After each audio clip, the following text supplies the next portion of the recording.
క్రికెట్లో టీమిండియా ఎక్కడ ఆడినా ఆదరణ లభిస్తుంది. మరీ ముఖ్యంగా ఆసియా కప్ లాంటి టోర్నమెంట్స్ లో అయితే ఇది కాస్త ఎక్కువగానే ఉంటుంది.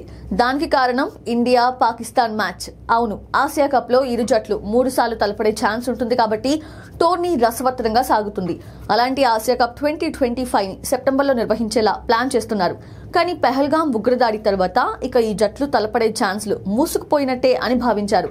ఎందుకంటే బీసీసీఐ కూడా ఐసీసీకి ఒక లేఖ రాసింది. ఎట్టి పరిస్థితుల్లో ఈ 2 జట్లను ఒకే గ్రూప్ లో పెట్టొద్దని. మరిప్పుడు ఆసియా క్రికెట్ కౌన్సిల్ ఈ లీగ్ నిర్వహిస్తోంది కాబట్టి 2 జట్ల మధ్య మ్యాచ్ ఉంటుందా అనే అనుమానాలున్నాయి.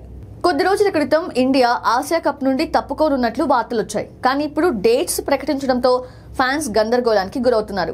అంతేకాదు, ఈ ఆతిథ్య హక్కులు కూడా మన దగ్గరే ఉన్నాయి కాబట్టి మన వాళ్ళు ఎలాంటి నిర్ణయం తీసుకుంటారు అనేది చర్చనీయాంశంగా మారింది. ఇక ఛాంపియన్స్ ట్రోఫీ 2025 ముందు ఈ దాయాదుల పోరు తటస్థ వేదికలో జరిగేలా ప్లాన్ చేశారు. అందుకే మన మ్యాచ్లన్నీ యూఏఈలో జరిగాయి. కాబట్టి ఆసియా కప్ 2025 నిర్వహిస్తే 2 వేదికల్లో ఆడాల్సి ఉంటుంది. ఇక next year T20 world cup ఉంది కాబట్టి ఈ Asia cup tourney T20 format లో జరుగుతుంది. అయితే ఆ వరల్డ్ కప్ నిర్వహించే హక్కులు కూడా మన దగ్గరే ఉన్నాయి.